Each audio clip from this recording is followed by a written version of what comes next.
Welcome to our massive course where we're going to show you everything you need to know about how to create websites using HTML, CSS, and JavaScript. My name is Laurence and I'm so excited to have the opportunity to present this course to you today. I've been a web developer for a number of years and this is where it all begins, using HTML, CSS, and JavaScript. We're going to first walk you through how the internet works, how DNS, what IP addresses are, and some definitions, because this is important to understanding how websites work and how users interact with your web content. We're also going to be looking at how browsers interpret HTML, CSS, and JavaScript, also different terms like backend and front-end web developers, looking at hosting, FTP, and all of the really good things that you need to know in order to create websites. Also, we're going to be providing some interesting and useful tips and information for developers, including developer tools and resources. And then looking at HTML. So HTML is really the starting point and the foundation for anything online.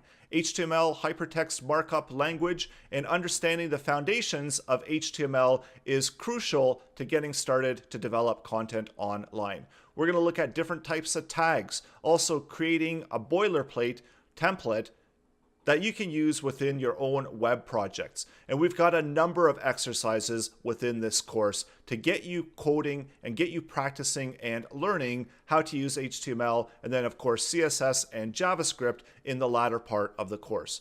We're also looking at HTML, how we can format tags, add in attributes, looking for headings, and how content separation works within your HTML structure so that you can create pages better and faster. Also HTML headings, commenting, pre-formatted text, HTML entities like ASC, 2 characters, markup formatting, and a whole lot more. So everything you need to know about HTML is included within this course. Also how to structure and organize content, hyperlinks of course, and images. So images are worth 1,000 words, and including those images within your web page content is really ideal for users because users love images and it can convey a lot of information in a really simple format.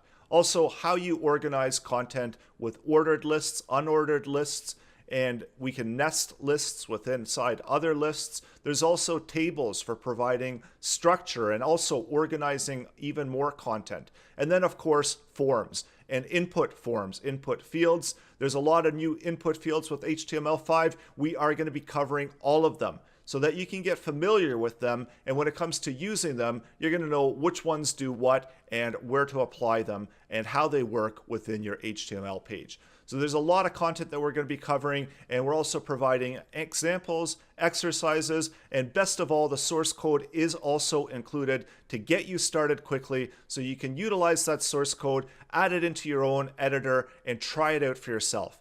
And this is important because understanding and getting to know HTML, it's important to work with it. Try it out for yourself, experiment a little bit, and get comfortable and familiar with writing HTML code.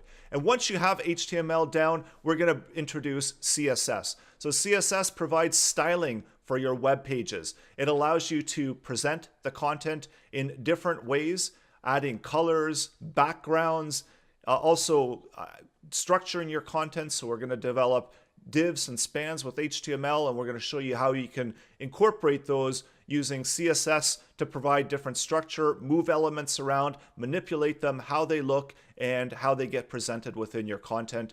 Also borders, margins, paddings, the whole box model, text, fonts, how you can introduce different fonts, how you can organize tables and lists. And we're also going to be building out a navigation bar. Every website needs a navigation bar, so this is an important part, and with styling, you can really build out some amazing navigation bars. So we're going to be showing you how to do that in the CSS section of this course. There's also pseudo classes, pseudo elements, and they provide even more functionality. With just CSS and HTML, you can do some really cool things. And then media queries, so that's for responsive websites and being able to resize your content on your web pages. Then JavaScript. So JavaScript provides that interactive, dynamic content that users are expecting within web pages. And with JavaScript, you can do it all. JavaScript is the programming language for front end. It works directly within your browsers, and it gives you the ability to grab elements, manipulate elements, apply logic, hold variables, create functions. And if you're not familiar with all these terms, by the end of this course, you will be, and you're going to have a really good, solid understanding of what they all mean and how they all fit together within web pages. We're also going to be looking at arrays, objects, so various containers to hold information within our coding structure, conditionals so that we can apply logic, loops so that we can iterate through multiple values, and also how we can output this content and present it to the web user. And that's where the DOM comes in. That's the document object model. And we've got a whole section on that because that's where the interactive and dynamic content comes in. And that's what really combines JavaScript with your web page content, because when your browser looks at the HTML code, it builds a DOM, so the document object model. And this is an object that JavaScript can access and make use of, and then also update your web page content. So all of this and a whole lot more is coming up in the upcoming lessons. And then at the end of the course, we're also going to be building out a web page from scratch so that you can see everything working together, HTML, CSS, and JavaScript together to build out a single page web page from scratch. So when you're ready, let's jump right in and start coding and developing some amazing things online.